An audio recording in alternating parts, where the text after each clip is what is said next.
Your worldview sucks, and you should probably change as fast as possible. Andrew, Agrees with you about what? You just agreed with me. I'm old, and I'm married, and I'm out of shape, and I smoke. Right? And I'm not a very pleasant person to be around for long periods of time, especially for the opposite sex. Like, I know all of these things about myself. Andrew Wilson has made a name for himself in the recent years by engaging into heated debates on topics such as religion, atheism, feminism, and the recent presidential elections. And from all the things he says, there are some things I would agree with, some things I may disagree with, but what captured my interest into his debates is the way he explained how his strategy works and why does it work. I've been watching the podcast for a while, not yours, whatever. There are a lot of things I disagree with you on. You know, the thing you call tone policing, I don't understand how that's effective unless you're just doing it to farm content. So, Rick, let us assume for a moment that you have something important to say, but you're surrounded by 8 or 9 people who don't want to allow you to say it. And so, in order to cut through that, you're able, over time, to come up with a method which will quickly shut people down so that you can engage with a single person at a time so that you can get to the bottom of the worldview. But in order for you to implement this method, it has to be somewhat abrasive so that you can shut down hang on. So that you can shut down hang on, Rick. Let me finish. So that you can shut down ancillary side conversations which are going at you.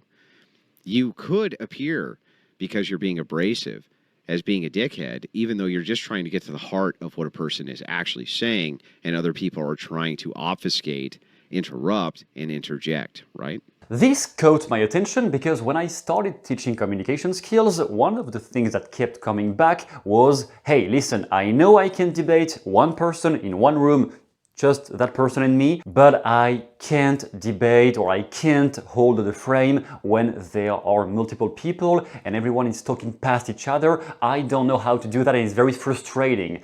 And I could relate because in my childhood, in my past, I have been shut down in many ways that I won't describe to not turn this video into my therapy session, but I can relate to how frustrating it can be to not be able or allowed to speak freely when you want to.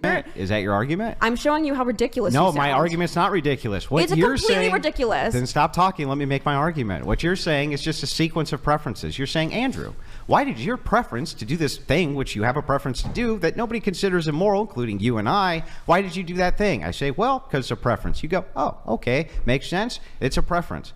All you're giving us right this second for the entire standard, for your entire morality, is your preference. So I wanted to learn more about how exactly does he do that and how is he able to maintain his frame into any discussion, even on very controversial topics. For example, before getting into the more detailed breakdowns, one thing he does sometimes when he notices that the group does not wish to let him speak, or when everyone is talking past each other, or when somebody is starting to smuggle or try smuggling too many outside factors into the conversation, what he does is commenting on what they said instead of reacting to what they said, or commenting on their behavior instead of reacting passively to their behavior. Who chose to have a dangerous job and allocate the jobs to whoever? Men did. I feel like you're allergic to answering a question. No, because I think that there's women that are doing dangerous jobs now. Question answering. Is it a condition that you have? Perhaps we should get you some medication to fix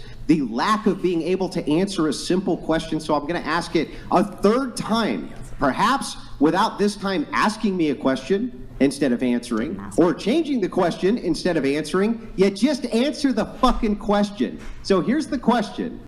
I mean, I don't know how you can sit there on the whatever. Well, I guess you enjoy it, or you at least fake laugh every time somebody sends in $100.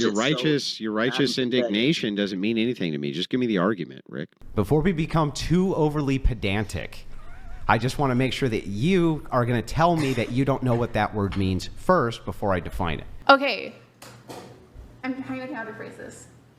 Putting your hand on your face doesn't make you a better debater. I know. Those kinds of comments obviously help maintaining the frame and the authority into any conversation, and in this model it relates to handling the meta frame on top of the conversation. We are going to study one first example of one of his debates, and then we will go much more in depth on how to build an argumentation the way he does. Sexual discipline. I wouldn't date a guy who watches porn or goes to strip clubs or anything like that, and ideally... Wait, you wouldn't date a guy who watches porn? Nope. But you Yep. do OF? Yep.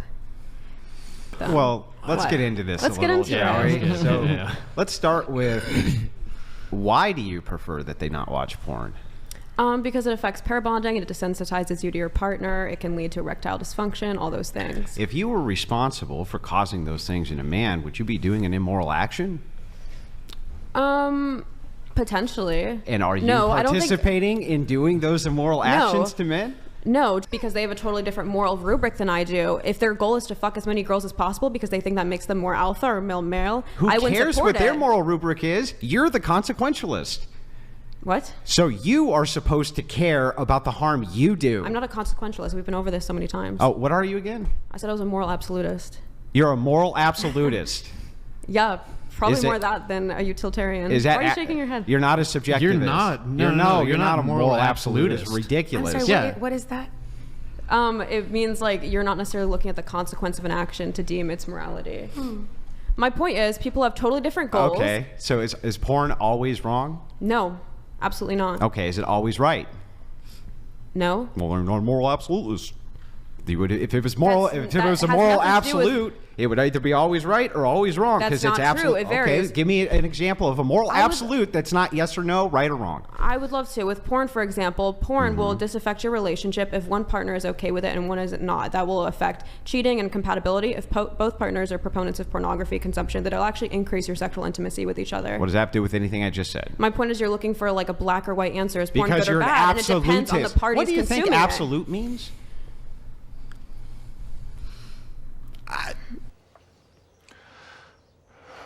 You don't know what you're talking about, do you? So in the beginning, when she says, I am a moral absolutist, this relates to her values, her worldview, and which filters, which founding principles is she or is anyone using to justify in their worldview what is true, what is not true, what is right, what is wrong, what should we do, what should we not do. But then he responds by pointing out to an alternative view of what she just said, explaining that if there is at least one context or one example where what you say is not true, does not fit, then your statement might not be true in itself. So if you don't see this topic as being always right or always wrong, then you are not a moral absolutist. And by the way, if you want to learn everything about how this model works and how it can be used for debates or any kind of conversation, I will link down below the book that it originated from if you want to check it out. Then when he's asking for an example, a specific example, which is normal in any debate, you want to get down to specifics to figure out what is the mental process of the person you are interacting with, or the philosophical process, whatever, then she says, for example, porn can affect positively or negatively, so it relates more to the values of the moral values of the person who is engaging into such activity rather than anything else. But then when he's asking, do you even know what absolute means, it is catching her off guard and it is causing a pattern interrupt, meaning her trail of thoughts has been interrupted momentarily. Those things happen not because you say something, any particular sentence, but when you know the subject at least a bit more than the person you are interacting with, then pretty much any sentence or question you ask might interrupt their trail of thoughts because maybe they were not prepared as much as you were to engage in that kind of topic. But how all of that works? How can you build your argument so well that you can always know what to say into any sort of conversation? When doing research about Andrew Wilson, I noticed some people who absolutely loved him and some people who deeply hated him, to say that he had bad debate tactics. I don't personally think, just my opinion, I don't think there are right ways or good ways of debating and bad ways of debating. I don't think there are good or bad ways. I think there are simply ways of debating that you enjoy or like using and ways you don't like using or that don't fit your personality, which is fair. In his case, his main strategy is to start from the broadest, most generic definitions that we can use for the debate and then slowly climbing down up to very specific concrete details. To that extent, we can mention the 5 levels of argument and how he is using each of them. So we are going to pinpoint what they are one by one, and for each of them showing one example, one isolated example of how specifically he is using that in a debate. The level 5 is about a systemic analysis when you incorporate multiple disciplines to figure out how do you want to interpret this conversation or the topic to be discussed. You can use science, you can use philosophy, economics, politics, religion, anything you want. Just figure out what is your main standpoint to study what you are studying. You can use science if you want. You can say everything about science is true, or on the reverse, no, science is not true. Religion, God is the right thing to believe in. Whatever, just pick something that you know you can defend. Not just something that somebody else said and you liked it. What is something that relates to you and that you can defend in a debate? In the magical linguistics model, it relates to building your map. What are the founding principles that relate to what you're talking about? How can you justify your ideology, your ideas, your opinions are validated or right or true? How can you justify that? By which bigger, higher principles can you justify that anything you say is of value to your listeners? The reason this is extremely important is because even if you believe that anything you say is more valid than what your opponent says, yes, you just operate from your map of the world, your value system. The person you are talking to may not have the same worldview as you have, as you do. If you don't understand and investigate where their worldview comes from, you may just get stuck on simple arguments you have never heard of. Whereas if you study from the get-go which fallacies or which incongruencies might belong to their worldview, then you can attack them on that specifically from the get-go. So I'm an Eastern Orthodox Christian, but to give you an overview of what that means, I'm going to kind of accommodate Catholics and then what I would consider most Protestants would consider to be a Christian. So from my worldview, knowledge is not possible without there being a God. It's not even possible. And here's what I mean by that.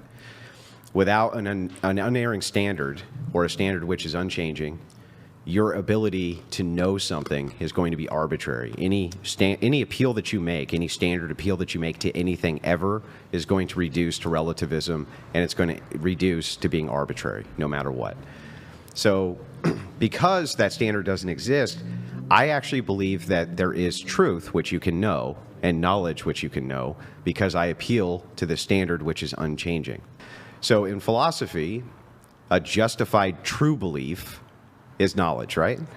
I mean, Aristotle is the one, or not, I can't remember who exactly, but then... Knowledge is a justified true belief. So you can have a justified belief, but that doesn't mean it's true. So since we don't have a justified true belief, and we believe that the truth is God, and must be God, because that's the only inerrant, unchanging standard that there could ever be for truth, essentially, I feel like most everything that anybody tells me who's not a Christian is a lie, because it has no foundational grounding for it to be true. It's moving towards some kind of standard which is completely arbitrary. So I think that your worldview in and of itself destroys the ability, the very ability for you to even have knowledge. So that is my worldview and how I see things. Then on level 4, a bit less abstract and more concrete, we have the foundational and ethical analysis. The underlying values or principles of ethics and that you use to evaluate what is more or less ethical than something else, and all the moral and philosophical concerns related to the claims you make or the claims the other person is making. And we can see he's using that many times because, for example, morality and justice justice are very contradictory terms and concepts depending on which part of history do you use to explain what is moral or immoral and what part of the world are you using. Many contradictory factors can fit into those definitions, which he is conceding himself. I mean, my original definition of oppression didn't stand because I couldn't define justice, but I would say... Well, justice is super hard to define, so I'm not beating you up about that. No, but... I know. So having a bigger understanding of those things can help you defend any position, because in any modern debate, I would argue, there's going to be at some point the concept of what you say is not as good as what I say. Why? Why what you say is not as valid as what they say? Can they at least justify by which standards, by which moral standards, do they see their map of the world as being more valid than yours? How did they come to that conclusion? And getting people stuck on concepts and definitions like this is something that some people call bad faith. I have seen people, mostly on Reddit, calling Andrew Wilson a heavily bad faith individual. I wouldn't say it is bad faith if this technique hasn't been forbidden by the rules of the debate established at the beginning of the debate. When it is not clearly stated we can't use that technique, then why should we not be able to use it? As we're having this conversation, and clearly what's the goal here? To persuade, probably not to persuade each other, but at least to persuade the audience who's listening to us. Because we recognize that they are in control. Forget the word own, because that's triggering, evidently. But they are not triggered by the word own. Okay. When I say triggering, meaning that's going to start a whole nother debate about semantics. So yeah, but semantics are important in a debate. Okay, well, all right. So from what I was seeing so far, I thought winning a debate, which is a very subjective idea, can you really win a debate depending on the audience? It depends. I thought, though, that winning a debate at this point related more to how much have you studied the position held by your opponent rather than building your own argumentation. Yes, your argumentation about what do you believe in will become important later, but in his style at least, even before going there, he's seeing what in the higher levels of thinking can get that person stuck even just from the beginning. Then we have the meta argumentation, which relates to what most people know when they think about debating. They think about challenging the other person's claims directly on are they logical or not logical, and which negative consequences or positive consequences might arise as a conclusion if everyone was thinking exactly in the way they think. It relates to what everyone who has studied a basic debate course or studies philosophy in university maybe has heard of, which are the logical fallacies, the laws of logic, and in this model it relates mostly to alternative views and analogies. Is this statement they just made fitting into another context, or does it work into another parallel situation with other people than themselves? If the answer is no, then maybe their claim is not verified, is not true, even if they believed what they said was true. Yeah, for instance, if a husband cheated and a wife cheated, that's equally bad, right? I would like to... But if a woman hurt a dog and a man hurt a dog, that's equally bad, right? But if a white person is racist and a black person is racist, or you say bigotry for the black person being racist, that's not equally bad. I don't think it's not. I think that when someone's being negative, it's already bad. Like, I won't encourage that. But with the history that comes with it, there's just, even like epigenetics, like there's certain like feelings you'll even get that's going to be deeper rooted, and the connotation that comes with it is just going to be more like, for instance, if someone calls me fat, I can decide to give that word, meaning, and that can hurt my feelings. Or I could be like, oh, it doesn't really matter. And I feel like when you're white and you get called that, you have the choice of being like, oh, it doesn't really matter. And when you're black, you don't really get that choice. What prevents you from having that choice? The way you feel about the word, the history of the word, the history of the things that come from the word. The way you feel is not a choice? And this topic is interesting because we are going to watch another example where he's debating the exact same thing, but not with the same arguments, not with the same statements, which proves that depending on who is the opponent and depending on their statements, their claims, and their personal history, how they justified their worldview, he does not debate in the same way. He does not always rely upon the exact same arguments. He's got different arguments fitting different situations and different people. So can you be racist towards white people? I still say no. No. Can't be racist towards white people? No. Okay. You can be prejudiced against white people on like an individual basis. Why don't we do definitions then? So how do you define racism? I would say that racism is... prejudice is part of it, but you have to be in a position of power. Prejudice plus power. Sure. That's kind of like a nice like sociology. I reject your definition. What's yours, Andrew? I don't need to give a counter definition. I just reject yours. Why am I wrong?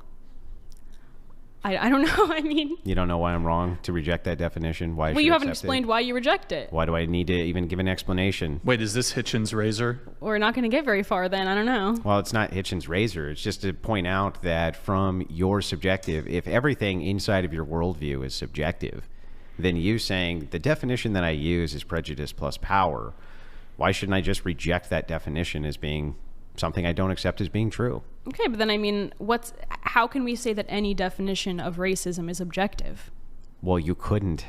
Okay, then I mean, like, why even bother discussing it then? I don't. Good question. It was the one that I was asking you the other night, which is, you seem to think that race is a social construction, right? Yeah, I mean, so do you if disagree? race is a social construction and all of your definitions of it are subjective, including the oppression being subjective, why even talk about it? Wouldn't that eliminate racism?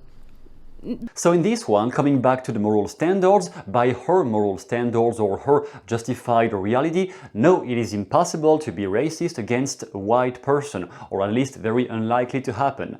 He calls out to the metaframe, rising up in the conversation, saying, I reject your definition, and I don't need to explain why. Can you tell me why I am wrong to reject that? That might appear like an irrational move because it is kind of cutting the debate short. However, he already knew where he was going because of the justifications she had made so far in the debate. He knew he would be able to get her stuck more easily by saying that than by entering into a counter definition too early. And his counter evidence in the end is another inference he is making. So any kind of cause and effect statement can be called an inference or a premise and a conclusion.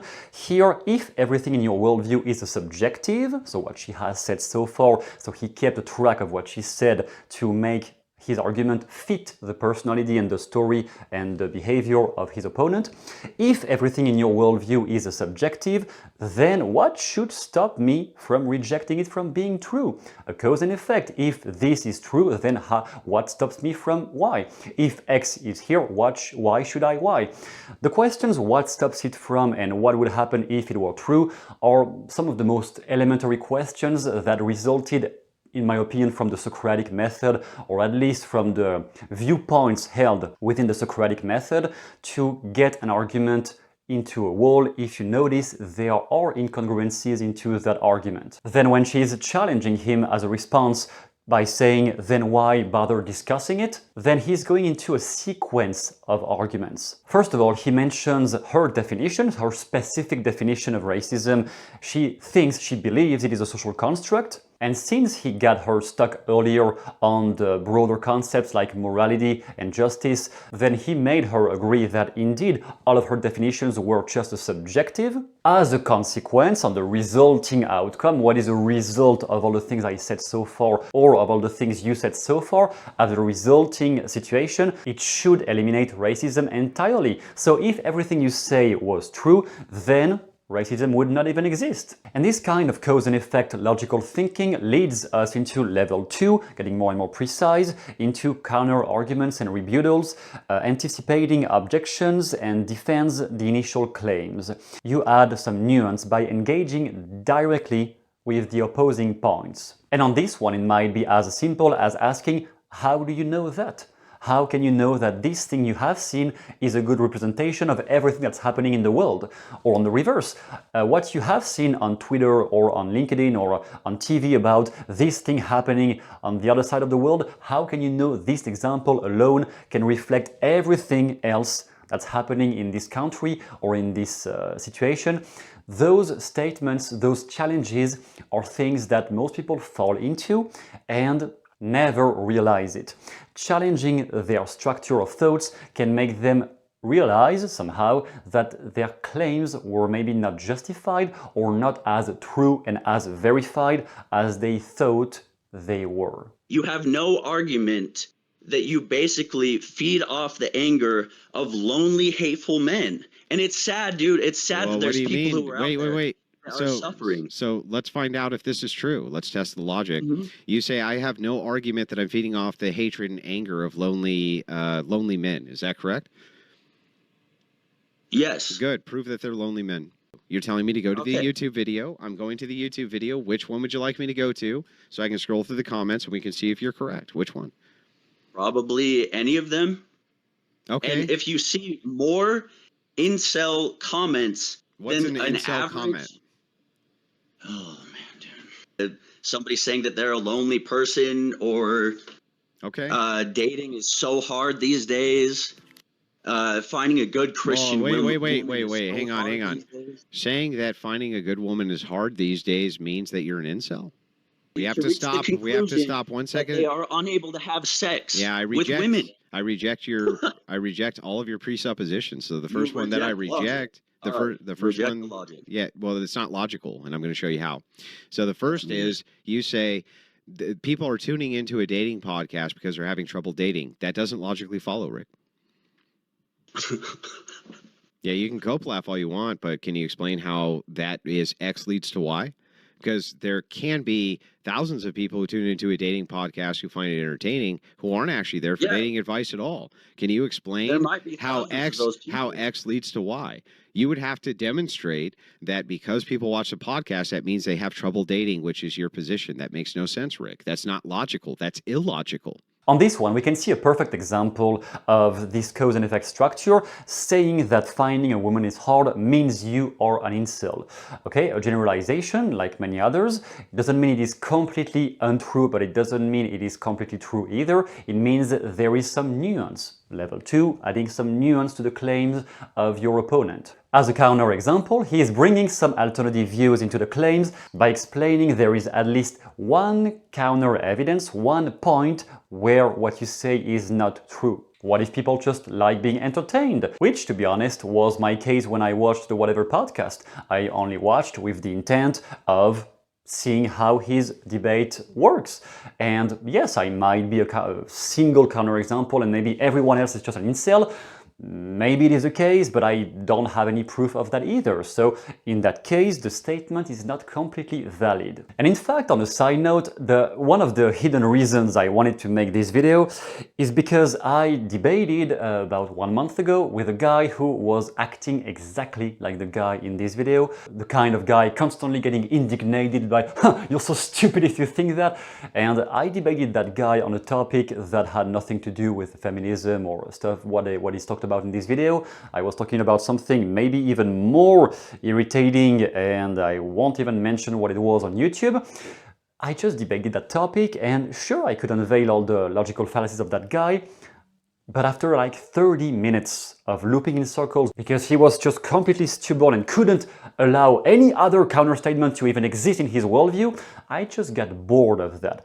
And then I thought again of Wilson, and I thought, holy crap, this guy has a level of patience I don't even comprehend, which is another reason I wanted to investigate his techniques, because I find this impressive, just my opinion again, I find this impressive to handle a debate for that long, because some of them last like 2 hours, 3 hours, 4 hours, and I found it impressive to sustain for that long while remaining patient and calm, despite having a strong opposition to somebody else. And finally, if we get down to the level 1, the basic argument, I guess this one doesn't really need an explanation. It is just whenever you have had a conversation in your personal life, when you have disagreed with anyone, you have used level 1 argument. Do you believe in this? Yes, no. Why do you believe in this?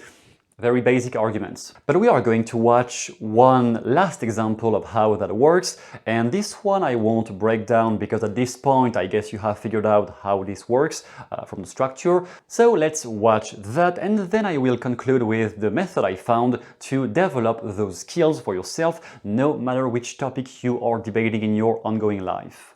Yeah. Gotcha. So you disagree that patriarchy is oppression? Yeah.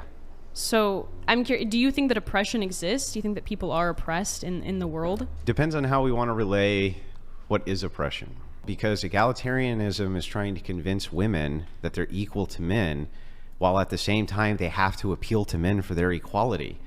It's not only a contradiction, but it's insanity, because it ultimately sets them up for failure, believing that they're equal with a patriarchal system which could at any time take away whatever their perception is of equality. I don't believe that most men would be willing to use violence against women for political means. Then if that's true, why the hell did you need feminism? Because I don't think that it was about violence. I think that it was about a lack of political rights, if I can use that word. Well then, but we've already discerned that rights are force. Mm-hmm. So if we've discerned that rights are force and you say that we want more rights, it means that you want to have more force. Sure. So then you needed feminism, right? Feminism was a way for you to have force. Yeah. I mean, I think that social movements like collective political action can approximate force But what do you need force for? If you're saying that men collectively would not move against women using force, why the hell do you need force then? I think that they would collectively move against women using force. I'm saying, well, then you just contradicted yourself. Well, okay, so is your view of feminism that it is pointless because there can never be egalitarianism? Well, so you just earlier, and no offense, I'm just going to point this out so that you know, you spoke out of two sides of your mouth. You said, I don't believe that men would collectively come together to use some kind of force against women. But when I asked, why would you need feminism then? You said, well, because we need to have some kind of force to protect ourselves from the patriarchy. Well, both of these things cannot be true at the same time. This is where we come to what we call Schrodinger's feminist, which is, I'm a strong, empowered woman, but also a victim at the same exact time. And it can't really be both. It has to be one or it has to be the other. So if you're a strong, empowered woman, and what it is that you want is some type of equal force to push back against the patriarchy, I think we've just discovered that that's not even a possibility. Everybody doesn't have the same moral intuitions. No, but I think there are certain things that are... Like? Necrophilia. If we all had the same moral intuitions, and you think that therefore those are the right morals. Not everyone has the same, but I think there are general things that we can agree on, and there's always going to be people who... Then why do we need feminism if we're all just moral people based on our intuitions? Well, I didn't say that feminism was a moral thing. I didn't say that feminism was morally So is it immoral? No, I mean, it's not concerning morals. It's not concerning morals? No, I think it's concerning the way. So egalitarianism isn't a moral position? No, I think I mean, if you're... So one idea I had to develop those skills and practice with it is to, first of all, define one statement about the thing you want to debate. It can be anything. I believe in God because God is truth, or on the reverse, I believe in science because science is truth. Whatever you want to claim as being true, you write down this argument. Then you ask ChatGPT or any AI tool to give you the 5 most potential rebuttals or counter arguments that somebody might use against you. So we are getting into level 2. Level 2, what are the main critics you are going to encounter if you debate that topic against somebody else? Then on level 3, you notice how were those statements made. All the counter arguments that try to prove you wrong in your statement, how were they made? What led to the conclusion that their version was true? What are they using specifically as evidence to say this is true and that what you say is not true on the reverse? Then on level 4, you can ask, same thing, ChatGPT, or even if you already know about this, just use your own knowledge. You can ask, which superior principles can we use to evaluate the validity or the invalidity of those statements and claims? Which superior knowledge or truth can we use to evaluate that? It can be religion, it can be science, it can be statistics, it can be politics, it can be history, anything you want, but what is a superior standard you can use to evaluate what is happening into those claims, into those evidence presented in your favor or against you? And finally, on the level 5, you can use any other topic that can be connected to what you say to further develop your argumentation. This is extremely important because I think so many people get stuck in a debate, not even about the ways they use logic, but because they haven't connected their ideology, their thinking to as many other fields as they could. Use anything else in history, in science, in politics, anything you want that can support your claim as evidence. And finally, we can see that he is a good faith individual because once the heat has dissipated, he actually makes compliments about his opponents when they have been respectful of his time in the same way he has been respectful of theirs. So first, thank you for coming in. I really appreciate it. And in the spirit, good sportsmanship across the table, I appreciate it very much. I did appreciate the spirited argument back and forth. It was a lot of fun for me because I don't get to do it as much as I used to. And look, I think we should give you credit. Maximum credit. You've come on to debate. Yes. And she's also an amateur at it. And I've done hundreds of debates. And I'm going to give credit where credit's due. There's very few feminists who are willing to back up their ideology. And I think for the most part, this conversation/debate has been highly respectful. Thank you. Thank you for coming out. It was fun to do. I hope you had a good time. I don't think it was super aggressive at all. No. As a reminder, if you want more of those strategies and how does that work in concrete cases, you can find much more about it in the book Magical Linguistics that you will find down below in the description. You will find different conversations.